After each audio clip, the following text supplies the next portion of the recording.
Shalom Bapak Ibu Saudara yang dikasihi oleh Tuhan Yesus Kristus, Tuhan dan kekasih jiwa kita. Sebelum kita akan mendengarkan firman Tuhan pada pagi hari ini, sekali lagi kita akan berdoa. Bapa di surga, terima kasih kalau Engkau masih memberikan kesempatan kepada kami di minggu pertama di bulan September hari ini, bersama dengan keluarga dan di rumah kami masing-masing, kami boleh melaksanakan pertemuan ibadah kami.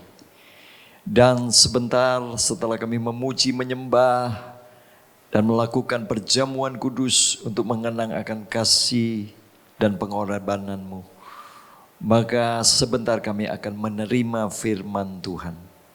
Roh Kudus, berbicaralah, terangilah hati dan pikiran kami, supaya firman-Mu menjadi rema, memerdekakan hidup kami, sehingga kami boleh menjadi pelaku-pelaku firman-Mu, dan nama Tuhan dipermuliakan.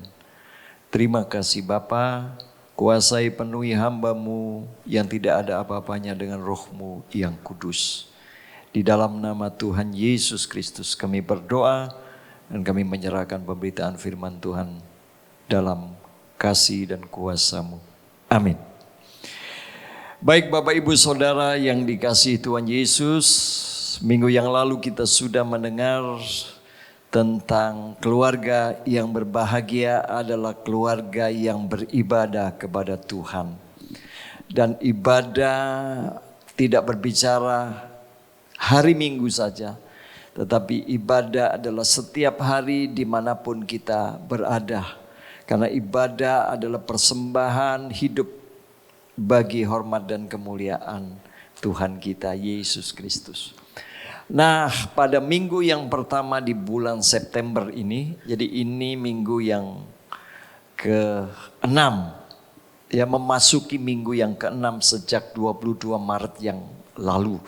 Kita mengadakan ibadah online atau di rumah saja.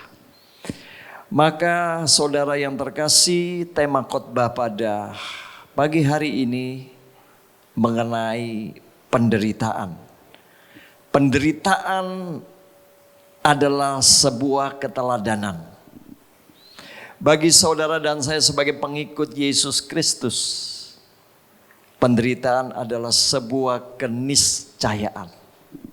Kenapa? Karena kita hidup di dunia yang jahat, yang kotor, yang gelap.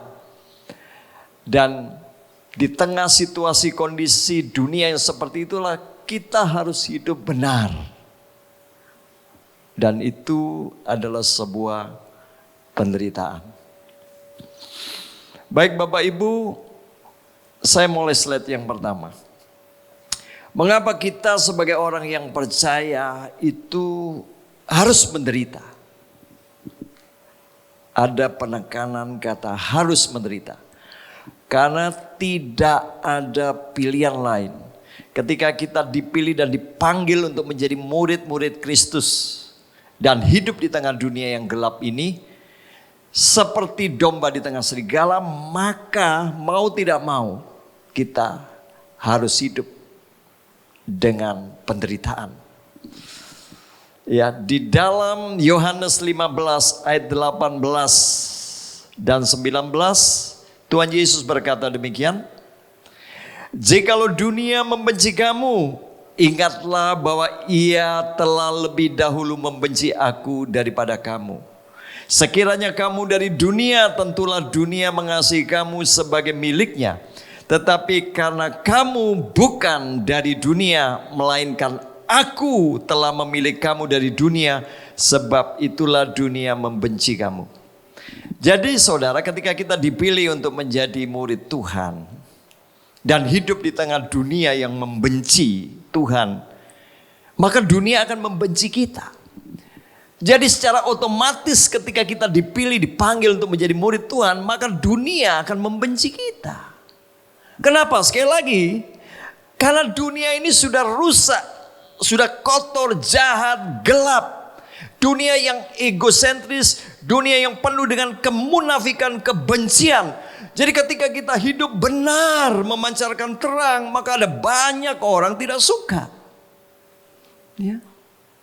Sekali lagi Bapak Ibu Saudara yang dikasihi, penderitaan kita ini adalah satu keteladanan. Ya. Maka bagi orang Kristen kalau kita tidak menderita hidup di dunia ini, tanda tanya besar itu. Karena tidak mungkin itu. Bagaimana seumpama ini arus dunia itu begitu kuat, keras ya. Dia mengalir dari kanan ke kiri, deras. Lalu kita ini menerjang arus itu dari kanan ke kiri. Nah kalau kita tidak mau menderita, mengalir saja ikutin arus dunia. Tetapi kalau kita mau hidup benar, hidup dengan integritas ilahi, hidup dalam kebenaran firman Tuhan, mau nggak mau, kita akan menderita. Bukankah Rasul Paulus juga menulis kepada Timotius di dalam 2 Timotius 3 ayat 12. Memang setiap orang yang mau hidup beribadah di dalam Kristus Yesus akan menderita aniaya. Jadi Bapak Ibu, kalau kita benar-benar beribadah, hidup beribadah kepada Tuhan, bukan berarti masalah tidak ada, persoalan tidak ada, kesulitan tidak ada. No. Bahkan kita akan menghadapi berbagai masalah dan persoalan. Ya karena filosofi dunia berbeda dengan kita. Budaya dunia dengan budaya kerajaan Allah berbeda. 180 derajat.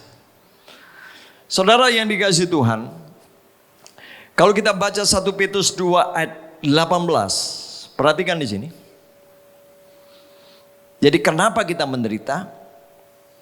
Ya, sekali lagi kita menderita. Saudara dan saya sebagai murid Kristus itu menderita bukan lagi karena dosa. Bukan pula karena murka Allah. Tetapi saudara dan saya menderita di tengah dunia ini karena kita taat kepada kebenaran. Kita samit hidup kita kepada Yesus Kristus Tuhan sebagai juru selamat dan raja kita. Perhatikan di dalam 1 Petrus 2 ayat 18. Hai kamu hamba-hamba, tunduklah dengan penuh ketakutan kepada Tuanmu, bukan saja kepada yang baik dan peramah, tapi juga kepada yang bengis. Bayangkan Bapak Ibu, kalau kita punya tuan ya, kita punya pimpinan, kita punya bos di dunia ini yang baik, gampang untuk tunduk, untuk taat. Tapi kalau bengis kasar, tapi berdasarkan firman Tuhan ini kita juga harus menghormati mereka, tunduk dengan penuh ketakutan kepada Tuhanmu. Mau Tuhan kita, pimpinan kita, manajer kita, bos kita baik atau bengis, sama. Kita harus tunduk, kita harus hormat. Ayat 19, sebab adalah kasih karunia jika seorang karena sadar akan kehendak Allah menanggung penderitaan yang tidak harus ia tanggung. Ayat 20, sebab dapatkah disebut pujian jika kamu menderita pukulan karena kamu berbuat dosa? Tetapi jika kamu berbuat baik dan karena itu kamu harus menderita, maka itu adalah kasih karunia pada Allah. Jadi Bapak Ibu, karena kita taat kepada kebenaran, karena kita melakukan hal yang baik, lalu kita mendapat penderitaan, itu kasih karunia. Ya, kalau orang menderita karena dia melakukan hal-hal yang negatif, hal-hal yang melanggar hukum, hal-hal yang tidak baik, wajar dong. Tapi kalau saudara dan saya melakukan apa yang benar dan karena itu harus menderita, itu adalah kasih karunia daripada Allah buat kita. Itu anugerah. Karena itu Bapak Ibu Saudara sekalian, mari tetap taat di tengah situasi kondisi saat ini yang belum pulih. Bahkan jumlah pasien penderita COVID semakin meningkat. Baik di DKI maupun di daerah-daerah yang lain. Jadi situasi belum aman Bapak Ibu sampai hari ini. Ya, tapi apapun situasi keadaan kita, keadaan dunia saat ini, maka marilah kita taat dalam kebenaran. Sekalipun untuk itu kita harus menderita, kita harus susah. Tetapi ketaatan kita kepada Tuhan itu adalah bukti kasih kita kepadanya. Adalah bukti iman kita kepadanya. Tanpa ketaatan, sesungguhnya kita bukan milik Kristus. Jadi mari, tantangan akan semakin besar di depan, baik dalam keluarga, dalam bidang ekonomi, sosial atau apapun. Tetapi sekali lagi, kita dipanggil memang untuk menderita. Tapi menderita demi kemuliaan Allah.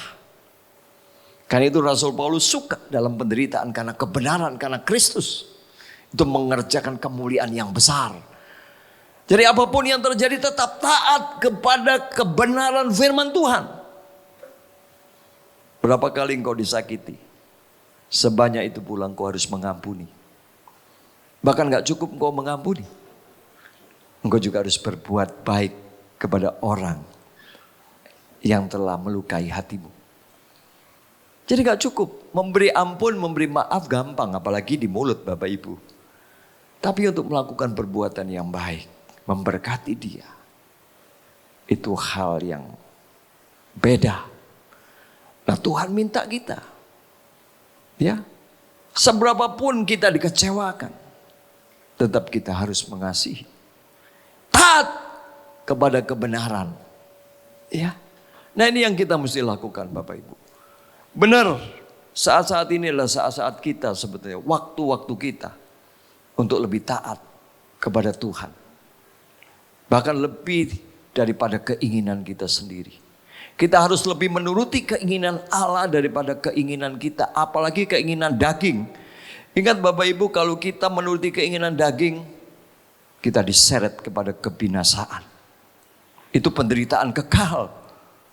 Itu yang tidak kita inginkan.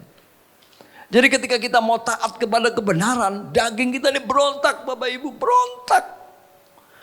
Ya, kita dalam situasi kekurangan, ya, beras sudah menipis. Lalu di kantor ada uang yang banyak. Ada satu keinginan untuk mengambil satu lembar. Tapi karena kita tahu kita taat kebenaran, kita nggak mau lakukan itu.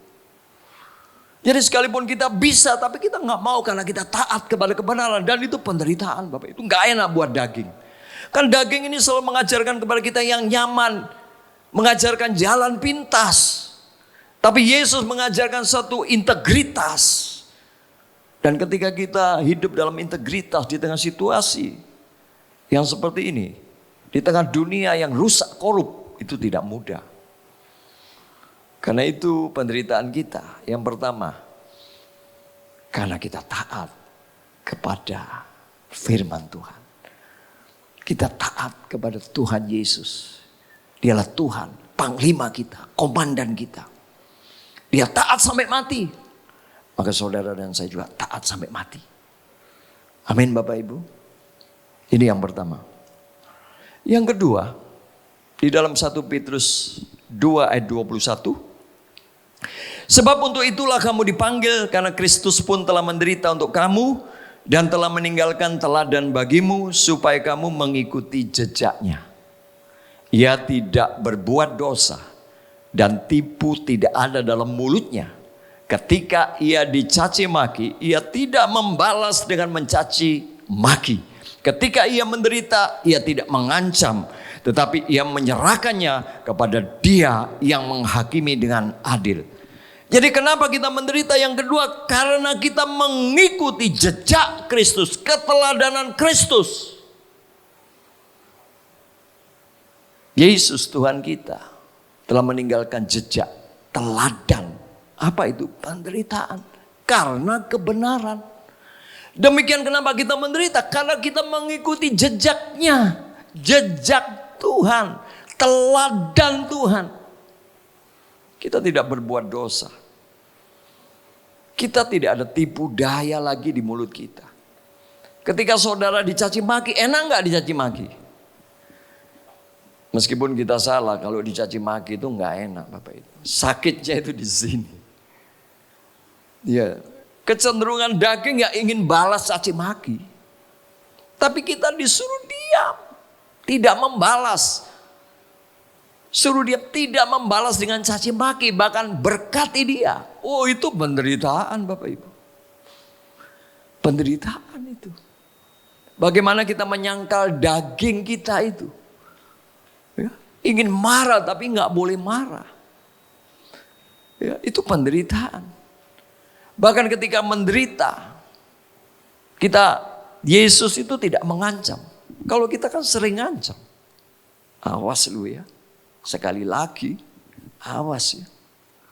Kadang-kadang orang tua mengancam anaknya. Anak juga mengancam orang tuanya. Awas kalau udah tua nanti ya. Jadi kita nggak benar. Saudara, Yesus Kristus yang adalah Allah yang menjadi manusia. Dia punya kuasa. Dia tidak mengancam kepada orang yang berbuat jahat kepada dia. Tapi seringkali dalam kehidupan kita ini suka mengancam. Ya, kalau kita berselisih, ya suaminya mungkin menjengkelkan istrinya lalu nggak mau masak, nggak mau melakukan apapun. Ya, demikian sebaliknya. Jadi tanpa sadar seringkali dalam keluarga kita, dalam berjemaat juga saling mengancam. Yuk kita belajar kepada Tuhan. Sekalipun ia menderita, ia tidak mengancam. Ya, awas ya kalau aku kaya besok ya. Tidak ada itu. Ya. Ia menyerahkannya kepada dia yang menghakimi dengan adil. Jadi kalau saudara dan saya diperlakukan tidak adil, disolimi, tidak usah balas. Nggak boleh balas. Tapi serahkan kepada Tuhan. Itu hak Allah untuk menghakimi. Wah, kalau gitu kan repot. Enggak repot. Ya ini konsekuensi sebagai pengikut Yesus. Pak, kalau mereka salah. Loh, kalau salah kewajiban kita untuk menegur. Itu beda lagi. Tetapi kalau kita diperlakukan adil karena iman kita, karena kebenaran kita. Udah santai aja. Terima aja. Ya, karena kita sedang mengikuti jejak Tuhan. Kita sedang mengikuti keteladanan Kristus. Ia bisa lakukan apapun untuk melawan, dia bisa. Tapi dia tidak lakukan. Karena dia sedang menggenapkan seluruh kehendak Bapa. Ya. Dan yang ketiga. Kenapa orang benar harus menderita? Karena kita hidup dalam dunia yang kotor. Kita menderita karena kita hidup dalam kebenaran. 1 Petrus 2 ayat 24. Ia sendiri telah memikul dosa kita di dalam tubuhnya di kayu salib. Supaya kita yang telah mati terhadap dosa hidup untuk kebenaran. Oleh bilur-bilurnya kamu telah sembuh. Sebab dahulu kamu sesat seperti domba. Tetapi sekarang kamu telah kembali kepada gembala dan pemelihara jiwamu. Yang ketiga, kita menderita karena hidup dalam kebenaran. Sekali lagi. Hidup dalam ketaatan, hidup karena meneladani Kristus, dan hidup karena kebenaran. Sudah banyak waktu yang kita pakai untuk hidup dalam dosa. Menuruti segala keinginan daging, hawa nafsu. Sekarang waktunya. Tuhan memanggil kita untuk hidup dalam kebenaran. Kita harus matikan dosa. Kita harus salibkan segala kedagingan kita. Inilah tujuan kita hidup di dunia. Hidup untuk kebenaran. Hidup demi kebenaran. Sekalipun kita harus menderita untuk itu. No problem. Karena memang kita dipanggil untuk menderita. Saudara, penderitaan akan membawa kemuliaan bagi nama Tuhan. Ya, kita di dunia ini memang dipanggil untuk menderita, tetapi penderitaan kita akan membawa kemuliaan bagi nama Tuhan. Saudara, kapal itu dibuat ya. Kapal itu dibuat bukan untuk berlabuh di dermaga, tetapi untuk mengarungi samudra.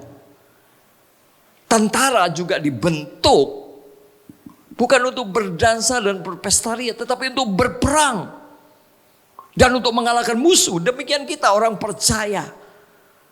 Kita ditebus, dipanggil bukan untuk hidup nyaman dan senang di dunia ini, tetapi untuk menderita bagi kemuliaannya. Yohanes 16 ayat 33, semuanya itu kukatakan kepadamu supaya kamu beroleh damai sejahtera dalam aku. Dalam dunia kamu menderita penganiayaan, tetapi kuatkanlah hatimu. Aku telah mengalahkan dunia. Jadi Bapak Ibu, sekali lagi, kita ada di dunia. Dan karena kita mengikuti jejak keteladanan Kristus, maka kita akan menderita. Tetapi penderitaan kita, sekali lagi, itu akan membawa kemuliaan bagi nama Tuhan, kemuliaan bagi diri kita sendiri. Rasul Paulus menulis dalam Roma 8 ayat 17. Dan jika kita adalah anak, maka kita juga adalah ahli waris. Maksudnya orang-orang yang berhak menerima janji-janji Allah, yang akan menerimanya bersama-sama dengan Kristus, yaitu jika kita menderita bersama-sama dengan Dia, supaya kita juga dipermuliakan bersama-sama dengan Dia. Saudara, janji-janji Allah itu nanti akan kita terima bersama dengan Kristus dalam kerajaannya yang kekal. Kemuliaannya akan diterima oleh kita juga. Tuhan dipermuliakan, demikian kita juga dipermuliakan. Kalau kita sama-sama hidup seperti Kristus hidup. Menderita karena kebenaran. Menderita karena melakukan kehendak Allah. Menderita untuk kerajaan surga. Jadi saudara, itulah fokus hidup kita sebagai orang yang percaya. Jadi kalau kita hidup di dunia itu mau cari senang, cari kekayaan, cari kenikmatan, salah alamat. Atau kita gagal paham terhadap panggilan kita sebagai umat yang percaya. Kita dipanggil untuk menyatakan kemuliaan Allah. Kita dipanggil untuk memberitakan pekerjaan-pekerjaan yang besar. Kita dipanggil untuk menjadi terang dan garam. Kita dipanggil untuk memberitakan Injil kerajaannya. Sekalipun harus mati dan menderita. Jadi sekali lagi, penderitaan adalah sebuah keniscayaan. Sekaligus sebagai satu kehormatan kalau kita boleh menderita. Karena Kristus, kita boleh menderita karena kebenarannya. Tuhan memberkati kita semua. Mari kita angkat satu pujian. Ya Tuhan, ku percaya. Saya memanggil para pemain musik untuk kita nyanyikan lagu ini sebagai doa kita bersama-sama. Amin.